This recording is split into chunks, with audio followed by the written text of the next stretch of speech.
सभी को नमस्कार। जैसा कि आप सब लोग जानते हैं कि हम पिछले कई महीनों से संघर्ष कर रहे हैं रेसलिंग फेडरेशन ऑफ इंडिया के प्रेसिडेंट बृजभूषण सिंह के खिलाफ, क्योंकि उसने भारतीय महिला पहलवानों का यौन शोषण किया है और भी काफ़ी सारे जो हैं घोटाले फेडरेशन के माध्यम से उसने किए हैं। पिछले कई दिनों से हम देख रहे हैं कि समाज में हमारे खिलाफ एक अलग से नैरेटिव बनाया जा रहा है, कुछ अफवाहें फैलाई जा रही हैं और साथ में मीडिया भी कई तरह की खबरें जो है दिखा रहा है। तो हमारा आज ये वीडियो बनाने का एक ही पर्पज़ है कि हम जो अपनी सच्चाई, जो असली सच्चाई है वो आप लोगों तक पहुंचा सकें। आज हम इस आंदोलन की शुरुआत से लेकर अभी तक पूरी की पूरी सच्चाई आपके सामने डिटेल के साथ रखेंगे। आज जो हमारे ऊपर कई तरह के जो आरोप भी लगे हैं, आज हम उनका भी जवाब जो है प्रूफ के साथ देंगे। सबसे पहला जो आरोप हमारे ऊपर लगा था वो लगा था कि हमारा ये जो आंदोलन है वो राजनीति से प्रेरित है। कांग्रेस लीडर दीपेंद्र हुड्डा ने हमारे को इस आंदोलन के लिए उकसाया है। आप सबको पता है कि सबसे पहले जो हम प्रोटेस्ट पे आए थे जंतर मंतर पे, वो जनवरी में आए थे और उस प्रोटेस्ट की जो परमिशन है वो बीजेपी के ही 2 लीडर्स ने ली थी। उसका प्रूफ है हमारे पास।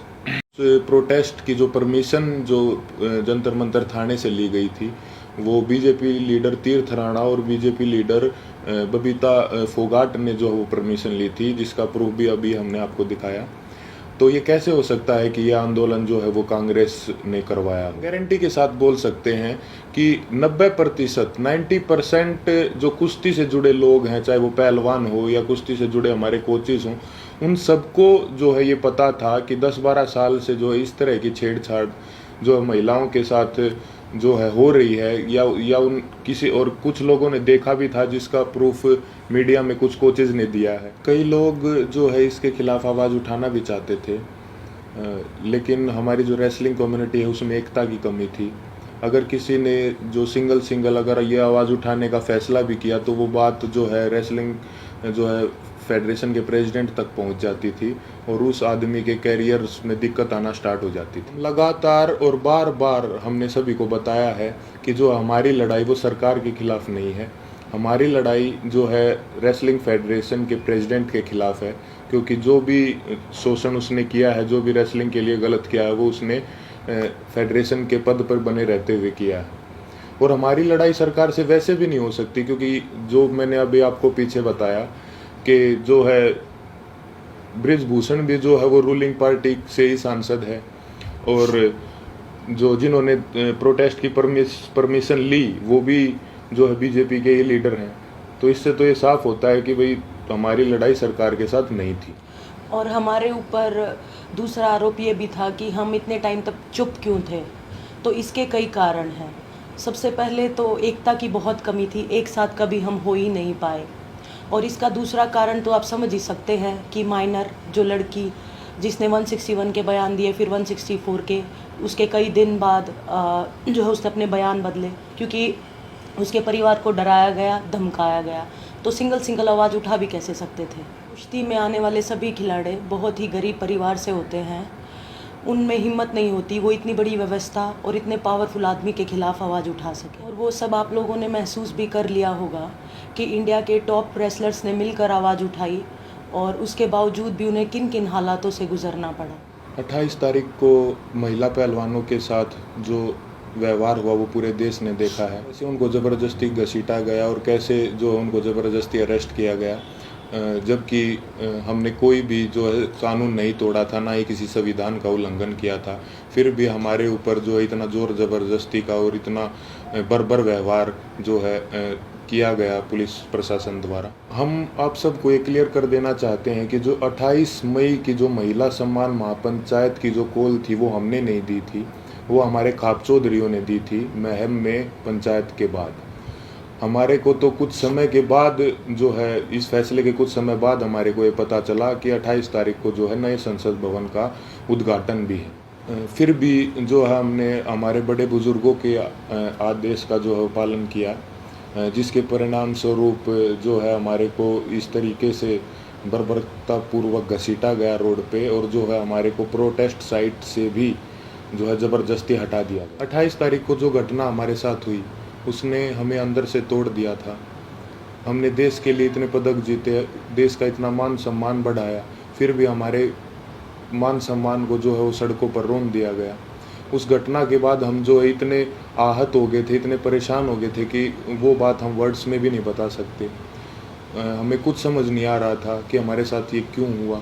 उसके बाद हम सब ने अपने सारे मेडल्स गंगा जी में विसर्जित करने का फैसला लिया, क्योंकि हमें वो अपने सारे मेडल्स बेईमानी नज़र आ रहे थे। लेकिन फिर हरिद्वार में भी हम सब इस तंत्र की साजिश का शिकार हो गए। जैसे ही हम हरिद्वार में अपने मेडल बहाने पहुँचे तो तंत्र से जुड़ा एक आदमी बजरंग का हाथ पकड़ के साइड में ले गया और उससे पता नहीं कितने नेताओं की बात करवाई कि आप रुको, आपके बारे में मीटिंग चल रही है और आपको न्याय भी मिल जाएगा, आप बस 7 बजे तक रुको। और कैसे भी करके जो है 7 बजे तक बजरंग को जो है रोक के रखा और एग्जैक्ट 7 बजे तंत्र से जुड़े और भी इसी तंत्र से जुड़े लोग पता नहीं कितनी संख्या में वहाँ पे पहुँच जाते हैं और वहाँ पे जो है व्यवस्था इस तरह की बन जाती है कि अगर उसके बाद हम मेडल बांटे जाते तो वहाँ पे हिंसा भी हो जाती। तो वहाँ भी हमने फिर समझदारी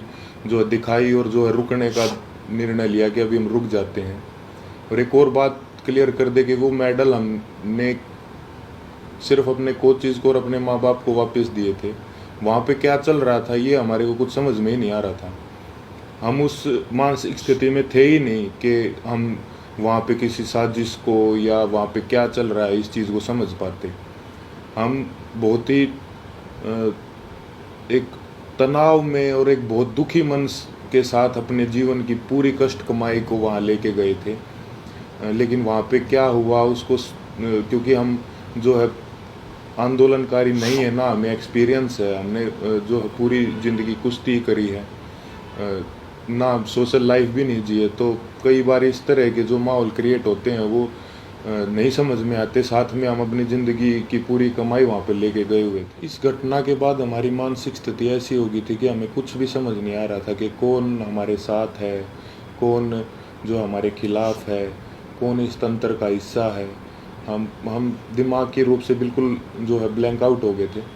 और फिर उसके बाद कई लोग हमारे को मिलते रहे, कुछ समझाते रहे, हमारे को कुछ समझ नहीं आ रहा था कि किस पे विश्वास करें और किस पे ना करें। इसी बीच ये समझाया गया हमको कि होम मिनिस्टर सर से आपको मिलना चाहिए, क्योंकि जो है सारे समाधान वहीं से निकलेंगे। हम वहाँ पे सिर्फ अपनी बात रखने के लिए गए थे। और अब ये भी सुनने में आ रहा है कि कई खापे जो हैं वो हमसे नाराज़ हैं। मैं सबसे हाथ जोड़ के यही विनती करना चाहूँगा कि आप प्लीज़ अफवाहों पे ध्यान मत दो। अगर अनजाने में हमसे कोई गलती भी हुई हो तो हमें माफ़ करो। इतने दिन लगातार संघर्ष करने के बाद, इतने लोगों से मिलने के बाद हमने क्या महसूस किया है, क्या सीखा है, ये तो अभी हम आपको वर्ड्स में नहीं बता सकते। लेकिन हमने कई ऐसे इंसान भी देखे हैं हमारे साथ और कई ऐसे संगठन देखे हैं जो निस्वार्थ भाव से जिन्होंने हमारा समर्थन किया है। हम उनका दिल से धन्यवाद करना चाहेंगे।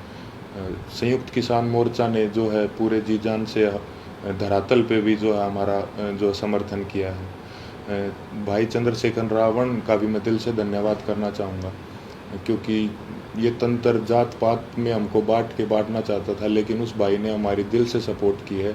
तो चंद्रशेखर भाई का भी दिल से धन्यवाद। सत्यपाल मलिक जी का भी मैं धन्यवाद करना चाहूँगा कि उन्होंने हमारे को प्रेरित किया कि कैसे बेबाकी से अपनी बात जो है रखी जाती है। साथ ही सभी महिला संगठनों का भी मैं जो है दिल से धन्यवाद करना चाहूँगा कि उन्होंने जितनी ताकत उनमें थी हमारा सपोर्ट किया है। साथ ही छात्रों का भी, हर एक उस इंसान का जो निस्वार्थ भाव से हमारे पास हमारे समर्थन के लिए आए हैं, उनका हम दिल से धन्यवाद करना चाहेंगे।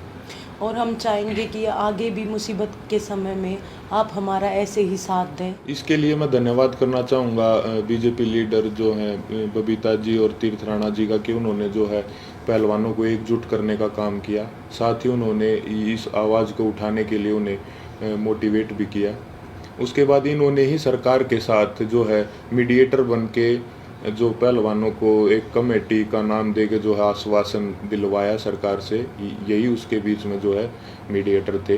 हालांकि वो बस एक आश्वासन ही निकला, क्योंकि उसके बाद जो है उस कमेटी का कोई रिज़ल्ट नहीं निकला और रेसलिंग फेडरेशन ने अपना काम वापस से वैसे ही सुचारू रूप से जारी रखा, जिसकी वजह से फिर हमें 3 महीने के बाद वेट करके जब हमें न्याय नहीं मिला तो हमें दोबारा जो है वो जंतर मंतर पर आना पड़ा। हम अपने माध्यम से सभी देशवासियों को ये संदेश भी देना चाहते हैं कि कभी भी किसी के साथ भी अगर कोई अन्याय होता है तो हमें जो है हमेशा ही एकजुट होने की जो ज़रूरत रहती है और होना चाहिए हमें एकजुट, क्योंकि हमने इतने इस दौर में यही महसूस किया कि कहीं ना कहीं ये तंत्र हमारी एकता की कमी है, जो हम बटे हुए हैं उसका ही ये फ़ायदा उठाता है। किसी के साथ भी अन्याय हो तो आप प्लीज़ एक साथ आइए। अन्याय के खिलाफ निस्वार्थ और सच्चे मन से अगर हम कभी भी एकजुट होकर अन्याय के खिलाफ आवाज़ उठाते हैं तो आत्मा को बहुत संतुष्टि मिलती है। धन्यवाद।